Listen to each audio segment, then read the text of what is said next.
യേശുവിൽ പ്രിയരെ, ധനഹാകാലത്തിലേക്ക് നമ്മൾ പ്രവേശിക്കുകയാണല്ലോ. കർത്താവിൻ്റെ ആത്മാവ് എൻ്റെ മേലുണ്ട് എന്ന് തമ്പുരാൻ തന്നെ ഉദ്ഘോഷിച്ചുകൊണ്ട് ആത്മാവിൻ്റെ പ്രവർത്തനം ഭൂമിക്ക് കാണിച്ചു കൊടുക്കുന്ന മനോഹരമായ ദിവസങ്ങളാണ്. വചനത്തിൽ ലൂക്കായുടെ സുവിശേഷം 4-ാം അധ്യായം 16 മുതൽ 22 വരെയുള്ള തിരുവചനങ്ങളാണ് ഇന്നത്തെ ധ്യാന വിചിന്തനം. മനോഹരമായൊരു വാചകം ഇങ്ങനെയാണ്. അതിൽ അവൻ്റെ നാവിൽ നിന്നും പുറപ്പെട്ട വചസ്സുകൾ കേട്ട് എല്ലാവരും അത്ഭുതപ്പെട്ടു. അവൻ്റെ നാവിൽ നിന്ന് പുറപ്പെട്ട നല്ല വചസ്സുകൾ കേട്ട് എല്ലാവരും അത്ഭുതപ്പെട്ടു. പ്രിയപ്പെട്ടവരെ, ഈ പുതിയ വർഷത്തിലേക്ക് നമ്മൾ പ്രവേശിച്ച് യാത്ര ആരംഭിക്കുകയാണ്. നമ്മുടെ നാവ് എത്രയോ മഹത്തരമാണ് എന്ന് നമുക്കറിയാം.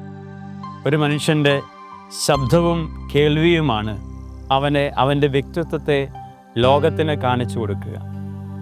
അവൻ പുറപ്പെടുവിക്കുന്ന ശബ്ദങ്ങളും അവൻ്റെ ശരീരഭാഷയും അതേറെ പ്രധാനപ്പെട്ടതാണ്. ഒരു മനുഷ്യനെ നമ്മൾ അളക്കുന്നതും അവൻ്റെ സ്വഭാവത്തെ അളക്കുന്നതും അവൻ്റെ ജീവിതത്തിൻ്റെ നിലവാരത്തെ അളക്കുന്നതൊക്കെ അതിൻ്റെ വാക്കുകൾ കൊണ്ടാണ്. അങ്ങനെയെങ്കിൽ ഈശോ ഇന്ന് നമ്മളോട് പറയുകയാണ്, നമ്മുടെ നാവിൽ നിന്നും പുറപ്പെടുന്ന വചസ്സുകൾ കേട്ട് എല്ലാവരും അത്ഭുതപ്പെടണം.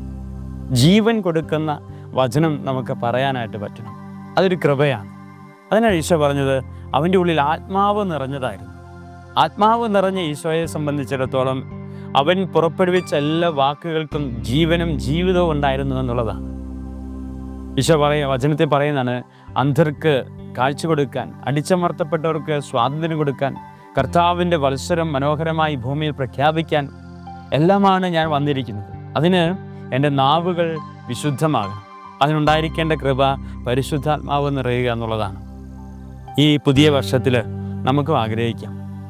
നമ്മുടെ വാക്കുകളിലൂടെയൊക്കെ എത്രയോ പേര് മുറിപ്പെട്ടിട്ടുണ്ട്, എത്രയോ പേര് തകർന്നു പോയിട്ടുണ്ട്, എത്രയോ പേരുടെ ജീവിതം തന്നെ ഇല്ലാതായി പോയിട്ടുണ്ട്, എത്രയോ ബന്ധങ്ങളാണ് നമ്മുടെ ജീവിതത്തിൽ നിന്ന് അകന്നു പോയിരിക്കുന്നത്. ഇല്ലാത്ത വചനങ്ങൾ പറഞ്ഞുണ്ടാക്കിയിട്ട്, അനാവശ്യമായ കാര്യങ്ങൾ സ്വാർത്ഥതയ്ക്ക് വേണ്ടി പറഞ്ഞുണ്ടാക്കിയിട്ട്, ഞാൻ വിജയിക്കണം, ഞാൻ നേടണം, എൻ്റെ ഭാഗം മാത്രമേ വിജയിക്കാവുള്ളൂ എന്ന സ്വാർത്ഥതകൾ കൊണ്ട് എത്രയോ കുടുംബ ബന്ധങ്ങളാണ് തകർന്നുകൊണ്ടിരിക്കുന്നത്, എത്രയോ സുഹൃത്ത് ബന്ധങ്ങളാണ് നശിച്ചുകൊണ്ടിരിക്കുന്നത്, എത്രയോ ജീവിതം പോലും അവസാനിപ്പിച്ചുകൊണ്ടിരിക്കുന്നത്. പ്രിയപ്പെട്ടവർ, എന്താ കാരണം?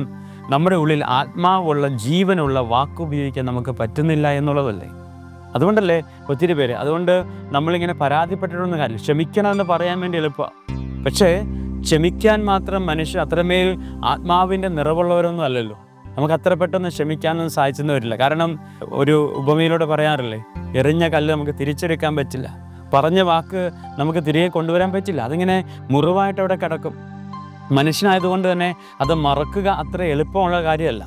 അതുകൊണ്ട് മറക്കാൻ വേണ്ടി പറയുക എന്നതിനേക്കാൾ ഉപരിയായിട്ട് അങ്ങനെ ഒരു ഓർമ്മ കൊടുക്കാതിരിക്കുക എന്നുള്ളതാണല്ലോ നമുക്ക് ചെയ്യാൻ പറ്റുന്ന ഏറ്റവും വലിയ കൃപ.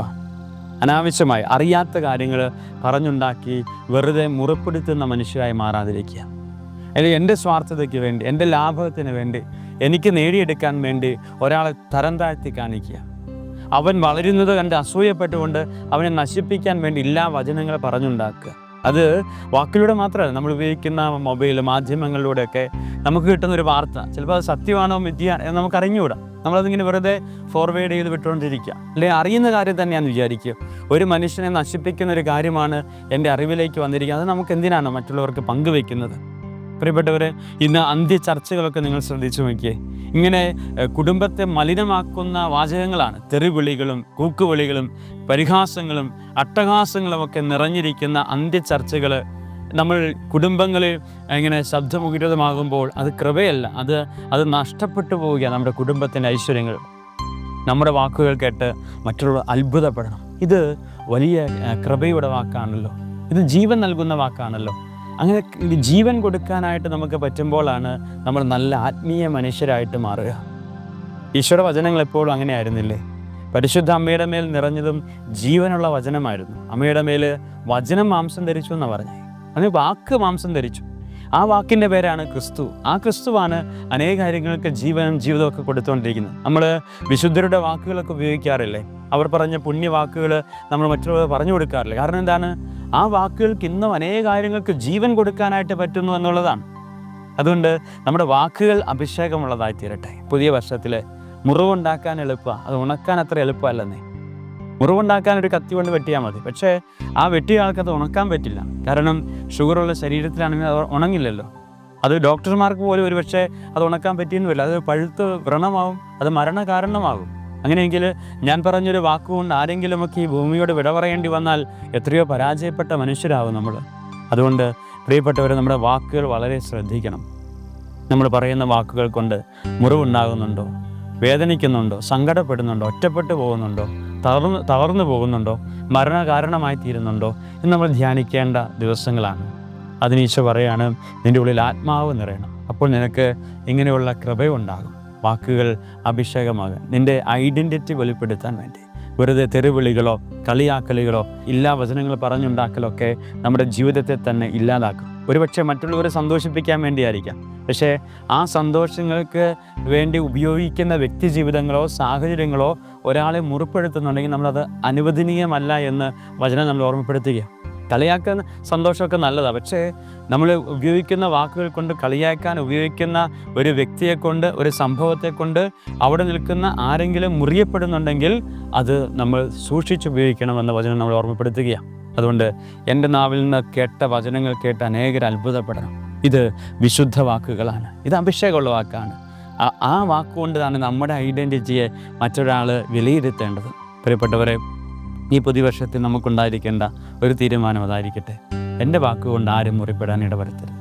എൻ്റെ സ്വാർത്ഥതയ്ക്ക് വേണ്ടി, എൻ്റെ ഇഷ്ടങ്ങൾക്ക് വേണ്ടി, എൻ്റെ ലാഭങ്ങൾക്ക് വേണ്ടി, എൻ്റേതെന്ന് പറയുന്ന നേട്ടങ്ങൾക്ക് വേണ്ടി, മറ്റൊരാളെ തകർക്കാൻ വേണ്ടി എൻ്റെ വാക്കുകൾ കൊണ്ട് ഒരാൾ പോലും നഷ്ടപ്പെട്ടു പോകരുത്. അതായിരിക്കട്ടെ നമ്മുടെ ആഗ്രഹം. അതിന് പരിശുദ്ധാത്മാവിൻ്റെ അഭിഷേകം നമുക്ക് വേണം. അതുകൊണ്ട് ഈശോ പറഞ്ഞത്, എൻ്റെ മേൽ ആത്മാവ് ഉണ്ടായിരുന്നു. ആത്മാവ് നിറഞ്ഞിട്ടാണ് അവൻ്റെ സംസാരങ്ങളെല്ലാം. അവൻ സിനഗോഗിൽ പഠിപ്പിച്ചതും മറ്റുള്ളവരെ പ്രബോധിപ്പിച്ചതുമൊക്കെ ആത്മാവ് നിറഞ്ഞിട്ട്. അപ്പൻ എന്ത് പറഞ്ഞു കൊടുക്കുന്നുവോ അതാണ് മകൻ പറഞ്ഞുകൊണ്ടിരുന്നത്. അപ്പോൾ അപ്പൻ പറഞ്ഞു തന്നത് ആത്മാവ് വഴിയാണ്. ആ ആത്മാവ് നമ്മിലേക്ക് നിറയട്ടെ. അപ്പോൾ നമുക്കും മറ്റുള്ളവർക്ക് അനുഗ്രഹമായി തീരാൻ പറ്റും, അഭിഷേകമായി തീരാൻ പറ്റും.